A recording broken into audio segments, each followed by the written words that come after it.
حبيت نتكلم في موضوع المنتخب التونسي واللي يقول لك مدرب أجنبي، واللي يقول لك مدرب محلي، واللي يقول لك رأي الجامعة اللي رافضة تجيب مدرب أجنبي. باش نكونوا واضحين، 99% من الشعب التونسي ما عندوش علاقة بالبالون في تونس، ما عندوش علاقة بالكرة في تونس. 99% من الشعب التونسي ما عندوش علاقة بالرياضة في تونس. اوكي، ولكن كل واحد عنده كما نقولوا، كل واحد عنده تفكير، كل واحد عنده نظرة، كل واحد عنده ينجم ينجم يعطي رأيه عموما. اوكي، باش ترتاحوا، ما تقعدوش اللي يكذب باش ما عادش يكذب. باهي، واللي هو راجل مش لابس سروال، اللي هو راجل ويحب يبين انه هو راجل، هذه لحظة من اللحظات اللي تبين فيها روحك راجل.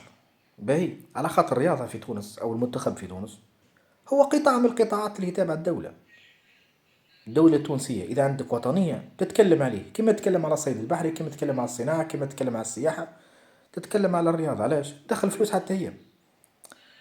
باهي، أه تعرفوا تعرفوا وش هي المشكلة متاع وش هي المشكلة تاع المنتخب تاع تونس؟ اللي عنده نظرة،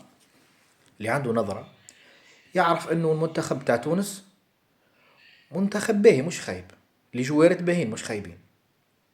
المشكلة في الأورتونير، المشكلة في المدرب. كنا نعرفوا إن المشكلة في المدرب البيريود الأخرانية. أما نحب نقول لكم إنه قيس سعيد قيس سعيد قيس سعيد، باش نعاودها لكم 3 مرات باش تحطوها في روسك، باش ما يجيش واحد من بعد يقول ما سمعتش. قيس سعيد ضد مدرب أجنبي. قيس سعيد باش هو وجماعته يسرقوا بالكدا بالكدا بالكدا ويعبوا بالكدا بالكدا بالكدا، قال لك نشجعوا الخبرات الوطنيه. ما فهمتش انا الخبرات الوطنيه اللي عنده، وين الخبرات؟ هو في روحه ماهوش خبره، يكذب علينا. اكبر عميل في تاريخ تونس، اكبر عميل في تاريخ تونس.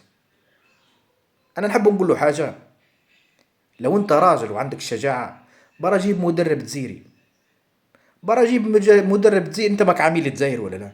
ماك عميل الجزائر، برا جيب مدرب جزيري وكاو. فهمتني؟ انا راني قصريني، انا ولدي قصرين. احنا ما نخافوش منك، راك رخيص، راك في نهايتك كلب، ما عندكش حتى قيمه. باهي، في نهايتك ما عندكش حتى قيمه، مجرد تابع، مجرد عميل كلب رخيص خدام عند غيرك. ينال البوكبو اللي جابك، يا رخيص، يا اللي ما تحسبش، يا موسخ. برا غسل سنيه، برا غسل سنيك، برا مشي اضرب سنيك بطون فريس حتى مره واحده في حياتك. ما تحشمش يا رخيص يا موسخ. باهي، وهاو قلناها لكم. طيع طالعين لي طالعين يقولوا لي راهو لا، وعلاش ما تتكلمش على العشرة السوداء؟ يا اخي شكون اللي حاكم تو؟ هذه العشرة ما توفاش، هذه العشرة ما توفاش، هذه العشرة هذه، العشرة هذه ما يفتل في 2019 ولا في 2019، مش يفت هذه العشرة ودخلها الميبون هذا ولا؟ هي ما يفت العشرة هذه. الزبي هذه العشرة وقتش تقعد هذه؟ 50,000 مستقبلا. هي ما يفت هذه العشرة هذه مش انتم اللي انتخبتوا النهضة؟ اخي انتخبت النهضة، ما انتخبوا اغلبية الشعب. توا كل واحد يقول لا انا ما انتخبتش. انا كي نقول ما انتخبتش، ما انتخبتهاش النهضة، فعلا ما انتخبتهاش، لاني هم يعرفوا، لم يعرفوني انا ما انتخبتهمش. مانيش معاهم في نفس الاتجاه، مانيش اسلامي، ما عنديش علاقة انا بالدين نهائيا. هم يعرفوا شيء هذا. كي نقول راني ما انتخبتش، انا ما انتخبتش. مانيش انا علماني كذاب، ولا ما نعرفش انا شيوعي كذاب، ولا تقدمي كذاب، ولا دستوري كذاب. مانيش كذاب انا. كان جيت كذاب نقول لك يحيى الرئيس، سيدي الرئيس، لكن مش سيدي. انا ما انتخبتوش انا، ولا انتخبوه الكسارنيه. الله يسود وجهه، هذا قيس سعيد الله يسود وجهه. على قد ما فضحنا ورخصنا الله يرخصه. باهي. طالعين يقول لك علاش ما تكلمش العشرة السوداء؟ واش العشرة السوداء ما يفات 2019؟ 2019 وفات العشرة السوداء. وينك انت؟ وين المنتخب التونسي من 2019؟ وينه هذا المنتخب التونسي في 2019؟ ها باش تقول لي راه قيس سعيد ما يتدخلش؟ قيس سعيد يدخل في كل شيء يا المعلم. قيس سعيد ما يدخلش رئيس الجامعة الحبس، فهمني، لكن يدخل الحوامل الحبس، يدخل الطلبة الحبس، على خاطر يتكلموا على الكرسي تاعو. الراجل يحب يموت في الكرسي قال لك.